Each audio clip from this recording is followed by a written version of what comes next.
Hunted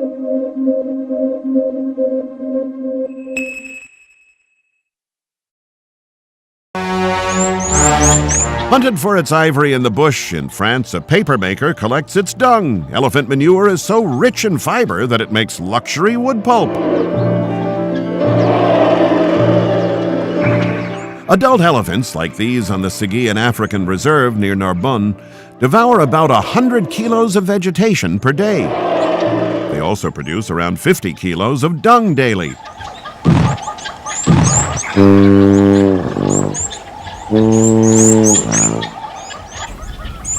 Dung is composed of 80% pure cellulose. As with all herbivores, the elephant cannot digest the enormous amount of cellulose contained in hay, straw, or other plants.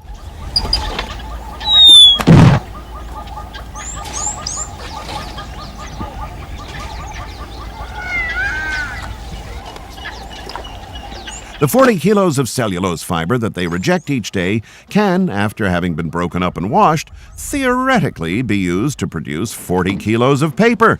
Whether it's made from wood, as is the norm, or from elephant dung, paper is in fact no more than compressed cellulose. The Moulin des Brousses near Carcassonne, where all sorts of paper is made, has taken advantage of its proximity to the elephants of the Sigian Reserve in order to successfully launch a production of paper made from elephant dung.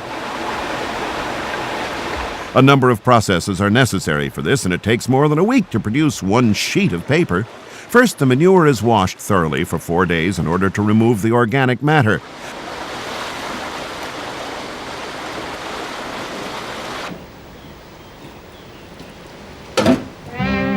Then it's put into hot water with a little soda powder for 3 hours.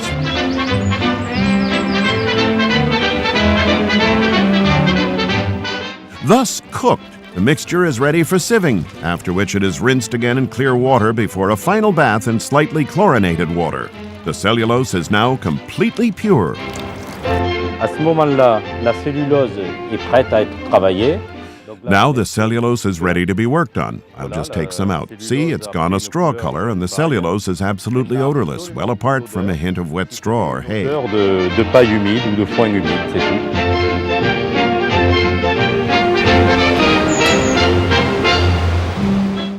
It is at this point that the paper's thinness and color are decided. For example, in order to get the standard white paper that everyone knows, you just have to break the cellulose up as finely as possible and then put it into an ultimate bath of hydrogen peroxide. The paper paste is ready to be sieved and shaped, the cellulose fibers assembling together naturally. The sheet of paper, saturated with water, is then laid out on felt and pressed to enable the fibers to solidify permanently.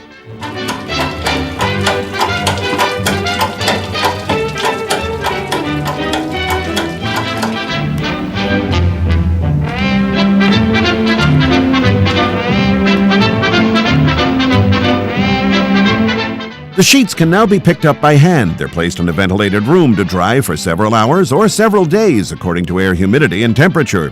This craft process has been known for a long time. A Frenchman, Mr. Tripot, deposited his patent for making paper from the droppings of all herbivorous animals in 1841. Under Napoleon III, a factory situated at the gates of Paris used to make paper from horse manure taken from the royal stables. This paper was used for wrapping cakes.